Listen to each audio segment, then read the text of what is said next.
Hello student, आज हम बात करेंगे एनिमल हस्बेंड्री के बारे में। इसके बारे में बात करेंगे एनिमल हस्बेंड्री के बारे में। ठीक है, एनिमल हस्बेंड्री के अंतर्गत इसके बारे में बात करनी है हमें। प्रजनन विधियां, ब्रीडिंग मेथड के बारे में पढ़ना है। इसके बारे में पढ़ना है, ब्रीडिंग मेथड के बारे में पढ़ना है। क्लियर? ब्रीडिंग मेथड के अंतर्गत हमें यह पढ़ना है कि पशुओं में जो है प्रजनन किन किन माध्यमों से किया जाता है, किन किन विधियों द्वारा होता है। तो पशुओं में जो प्रजनन है दो माध्यमों से होता है। कितने माध्यमों से? दो माध्यमों से होता है। वो कौन कौन से हैं? वो दो आपके माध्यम है, आपके एक प्राकृतिक विधि है और एक है आपकी कृत्रिम विधि। दो। तो प्राकृतिक विधि क्या होती है? प्राकृतिक विधि में नर व मादा के बीच में जो है सेक्सुअल कांटेक्ट कराया जाता है। सेक्सुअल कांटेक्ट कराया जाता है जिससे एक नए जीव की उत्पत्ति होती है। जिससे क्या होता है? नए जीव की उत्पत्ति होती है। नर व मादा के साथ सेक्सुअल कांटेक्ट करा के जो है एक नए जीव की उत्पत्ति होती है, जिसे क्या कहते हैं? प्राकृतिक प्रजनन विधि बोलते हैं। जो आपका नेचुरल ब्रीडिंग मेथड है, ये नेचुरल ब्रीडिंग मेथड, इसमें जो है प्रतिवर्ष 80 से 100 पशु जो है प्रजनित कराए जाते हैं। दूसरा मेथड कौन सा है? कृत्रिम विधि। दूसरा है कृत्रिम विधि। कृत्रिम विधि में क्या होता है? कृत्रिम विधि में जैसे कि नाम से ही जान रहे हैं, कृत्रिम प्रजनन विधि है। कृत्रिम प्रजनन विधि में जो है वीर्य को कलेक्ट किया जाता है और मादा के जननेंद्रिय में प्रविष्ट कराया जाता है। ठीक है, नर पशु से जो है, या सांड कह लीजिए, सांड से वीर्य कलेक्ट करा के मादा के जननेंद्रिय में जो है प्रविष्ट कराया जाता है। तो जो कृत्रिम प्रजनन विधि होता है, कृत्रिम प्रजनन विधि में जो है ऐसा करते हैं, मादा पशु जब मध्य काल में होता है, किसमें होता है? मध्य काल में होता है, तो जो है एक पिचकारी के माध्यम से वीर्य को जननेंद्रियों में प्रविष्ट करा के, कहा? जननेंद्रियों में प्रविष्ट करा के एक नए जीव की उत्पत्ति की जाती है। तो क्या कहलाता है? आपको कृत्रिम प्रजनन विधि कहलाता है। क्लियर इतनी बात? फिर उसके बाद बात करते हैं, नेक्स्ट बिंदु है, इसी के अंतर्गत पढ़ेंगे। अगला है कि कृत्रिम विधि जो सबसे पहले, यानी कृत्रिम विधि में प्रयोग किया गया, सबसे पहले कहाँ किया गया, इसके बारे में देखते हैं। तो कृत्रिम विधि विश्व में सबसे पहली बार इटली में किया गया। कहाँ किया गया? इटली में किया गया।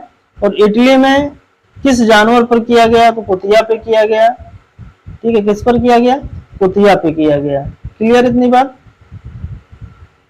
किसने किया? किस वैज्ञानिक ने किया? तो स्प्लेंजी नामक वैज्ञानिक थे। स्प्लेंजी नामक वैज्ञानिक ने किया। इटली में किया। कब किया? 1780 में किया। क्लियर इतनी बात? फिर रही बात भारत में, तो भारत में कब, कहाँ, कैसे? तो भारत में जो है एक डेयरी फार्म था। क्या था? एक डेयरी फार्म था। और डेयरी फार्म कौन सा था? डेयरी फार्म मैसूर था। कौन था? डेयरी फार्म मैसूर, जो कि कर्नाटक में। ठीक है, वहां पर डॉक्टर संपत कुमार ने, कौन? डॉक्टर संपत कुमार ने जो है सन 1939 पर प्रयोग किया, कृत्रिम प्रजनन कराया। ठीक है, फिर उसके बाद सन 1943 में इलाहाबाद में जो है भैंस पर कृत्रिम प्रजनन किया गया। जो कृत्रिम इलाहाबाद में जो है, जो सब सन 1943 में जब कृत्रिम प्रजनन कराया गया, तो जो भैंस से जो प्रथम बच्चा, जो पहला बच्चा प्राप्त हुआ, उसका नाम क्या रखा गया? प्रथम रखा गया। क्लियर इतनी बात? फिर देखते हैं अगला बिंदु। अगला बिंदु है कि सारी चीजें ठीक हमने समझ लिया कि कृत्रिम प्रजनन क्या होता है। ठीक है, सबसे पहले कहां पर किया गया और अपने भारत में कहां पर किया गया, किसने कराया, वो सारी चीजें देख ली। अब हमें देखना है कि अगर कृत्रिम प्रजनन करना है तो हमें कौन कौन से चरणों से होकर गुजरना होगा, कौन कौन से चरणों से होकर गुजरना होगा। तो सबसे पहली चीज हमें इनके स्टेप्स पता होने चाहिए। ठीक है, कौन कौन से स्टेप्स हमें ध्यान रखनी होंगी, कौन कौन सी क्रियाकलापें हमें करनी होंगी। तो प्रथम प्रजनन के जो है निम्न चरण है, क्या है, निम्न चरण है। तो पहला चरण कौन सा है, वीर्य को कलेक्ट करना, पहला वीर्य को कलेक्ट करना होता है। दूसरी बात क्या होती है, परीक्षण करना, जो वीर्य हमने कलेक्ट किया उसका टेस्ट करना। तो तीसरी बात होती है वीर्य का तनुकरण करना, वीर्य का हम क्या करते हैं, तनुकरण करते हैं। फिर तीसरी बात होती है वीर्य का भंडारण करना। फिर नेक्स्ट स्टेप है वीर्य का सेचन करना। इतने चरणों से होकर हमको जो है गुजरना पड़ता है, ठीक है। अगर हम कृत्रिम प्रजनन हम करना चाहते हैं, ठीक है ना, या हमें कृत्रिम प्रजनन करना है किसी पर, किसी पशु पर, तो हमें जो है इन 4-5 चरणों से होकर गुजरना पड़ेगा। तो सबसे पहले देख लेते हैं कि वीर्य को एकत्रित करने के लिए हमें क्या करना चाहिए। तो वीर्य को एकत्रित करना है तो हमें कृत्रिम योनि का उपयोग करना होगा। क्या करना होगा, कृत्रिम योनि का प्रयोग करेंगे। कृत्रिम यौन के अंतर्गत हम यौन का टेम्परेचर क्या रखते हैं, यह जरूरी होता है।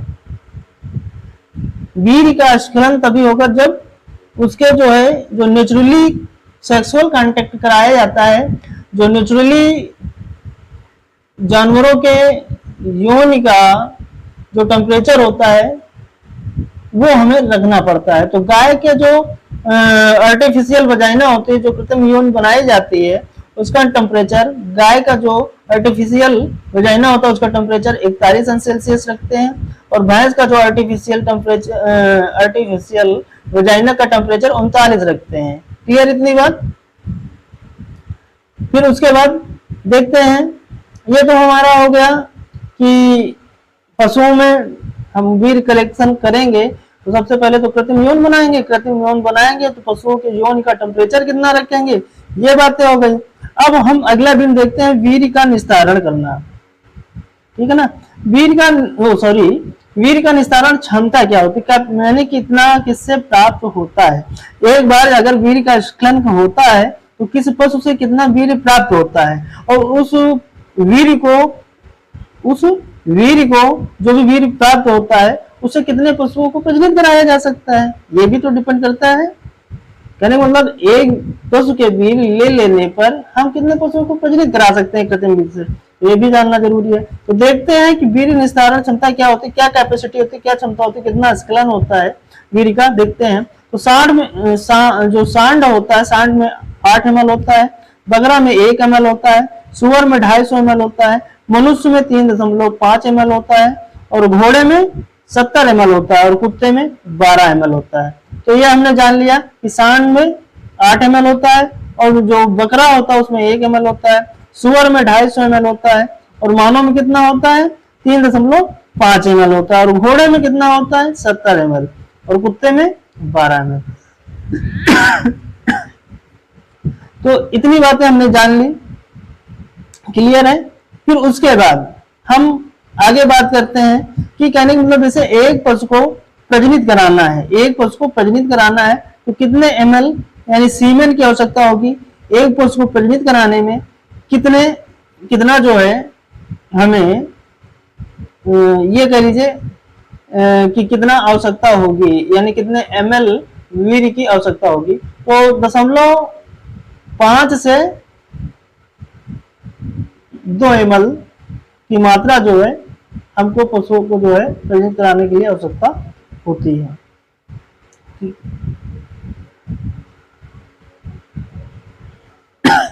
क्लियर इतनी बात। फिर उसके आगे बात करते हैं दूसरा बिंदु क्या है। दूसरा बिंदु है आपका वीर्य का परीक्षण करना। अगला बिंदु है वीर्य का परीक्षण करना।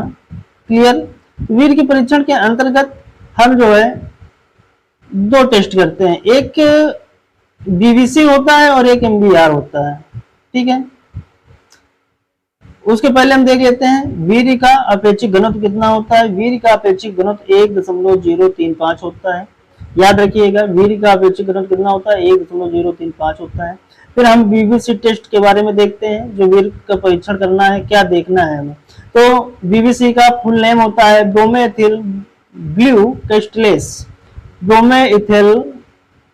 ब्रोमेथिल ब्लू कैस्टलेस। इसके अंतर्गत इस टेस्ट में हम पीएच व शुद्धता को मापते हैं। किसको किसको मापते हैं? पीएच व शुद्धता को मापते हैं। फिर उसके बाद देखते हैं अगला स्टेप कौन सा होता है। तो अगला स्टेप है एमबीआर। दूसरा कौन सा है? एमबीआर। एमबीआर में क्या करते हैं? एमबीआर फुल नेम होता है मिथाइल ब्लू रिडक्स। ठीक है, इसमें क्या करते हैं? एमबीआर में जो है शुक्राणुओं की संख्या, नंबर ऑफ स्पर्म, और दूसरी चीज गतिशीलता। अगर वीर की गतिशीलता जो है आपकी जो है 40% है, तो ये मान लीजिए कि प्रजनन कराने के लिए वो जो है सही है। दूसरी चीज, जो वीर्य होता है उसके गंध किसके कारण आता है? तो एमिन्स के कारण आता है। उसमें जो स्मेल आती है वो किसके कारण आती है? एमिन्स के कारण। एमिन्स अम्ल के कारण होती है। ठीक है, फिर उसके बाद जैसे कि अभी हमने बात किया था बीबीसी।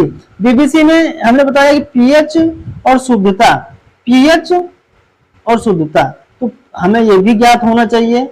जैसे हम टेस्ट कर रहे हैं तो गाय का पीएच क्या होना चाहिए और भैंस का पीएच क्या होना चाहिए। क्लियर?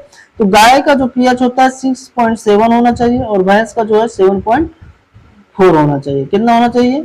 7.4 होना चाहिए। क्लियर इतनी बात? फिर उसके बाद अगला बिंदु है वीर्य का तनुकरण। वीर्य का तनुकरण के अंतर्गत दो बातें होनी चाहिए। वीर्य में हमें साइट्रिक अम्ल मिलाना चाहिए। दूसरी चीज, एक लाभ साइट्रेट का उपयोग करना चाहिए। तनुकरण में क्या करते हैं? हम वीर्य में साइट्रिक अम्ल मिलाते हैं और दूसरा जो अंडे की जर्दी होती है उसको मिलाते हैं। फिर उसके बाद नेक्स्ट है वीर्य का भंडारण। तो हमने वीर्य का कलेक्शन किया तो भंडारण तो करना ही पड़ेगा, क्योंकि एक साथ ही सभी जानवर तो मध्यकाल में आएंगे नहीं, उनके लिए समय होना चाहिए। जब वो मध्यकाल में आएंगे तब हम उसमें कृत्रिम प्रजनन कराएंगे। तो गर्मियों में जो है 4 से 5 घंटे, यानी निकालने के बाद, यानी कि उसको कलेक्ट करने के बाद 4 से 5 घंटे रख सकते हैं। सर्दियों में 10 से 12 घंटे। और फिर उसके बाद बात करते हैं, अगर टेम्परेचर 4-5 अंश सेल्सियस है, कितना है? 4-5 अंश सेल्सियस है, तो 4-5 दिन तक उसको स्टोर करके रख सकते हैं। ठीक है, ज्यादा समय तक स्टोर रखने के लिए -146 अंश सेल्सियस तरल नाइट्रोजन किसमें रखेंगे? तरल नाइट्रोजन में रखेंगे। ठीक है, क्लियर इतनी बात? किसमें रखेंगे? तरल नाइट्रोजन में रखेंगे। और किस यंत्र में रखेंगे? जो एक बॉक्स होता है, देखा होगा जब काका तो कृत्रिम गर्भाधान कराते हैं तो डॉक्टर लेके आते, एक बॉक्स टाइप में होता है, सिलेंडर टाइप में, तो उस यंत्र का होता है क्रायोकिंजार। उस यंत्र का नाम क्या होता है? क्रायोकिंजार। अगर हमें अगर वीर्य जो है, स्पर्म जो है, अगर जम गया है तो उसे अनंत काल तक संरक्षित करके रखा जा सकता है, परिरक्षित करके रखा जा सकता है। क्लियर इतनी बात? फिर उसके बाद आगे देखते हैं वीर्य का सेचन है। अगला बिंदु क्या है? वीर्य का सेचन। वीर्य का सेचन, तो वीर्य के सेचन में क्या होता है? अभी हमने पहले बता दिया है वीर्य की कंटेंट कितना होना चाहिए, मात्रा कितना होना चाहिए, 0.5 से 2 ml होना चाहिए। सबसे पहली चीज, यानी एक पशु को गर्भित प्रजनन कराना है, उसमें कृत्रिम गर्भाधान करना है, तो कितना होना चाहिए? वीर्य की मात्रा 0.5 से 2 ml होना चाहिए। फिर किस किस मेथड से किया जाता है, कैसे होगा वीर्य का सेचन? तो गाय व भैंस के लिए रेक्टो वेजाइनल विधि है। गाय और भैंस के लिए रेक्टो वेजाइनल मेथड है, और भेड़ और बकरी के लिए वेजाइनल स्पेकुलम विधि है। कौन सी है? वेजाइनल स्पेकुलम विधि है। क्लियर? आज के इस वीडियो में इतना ही।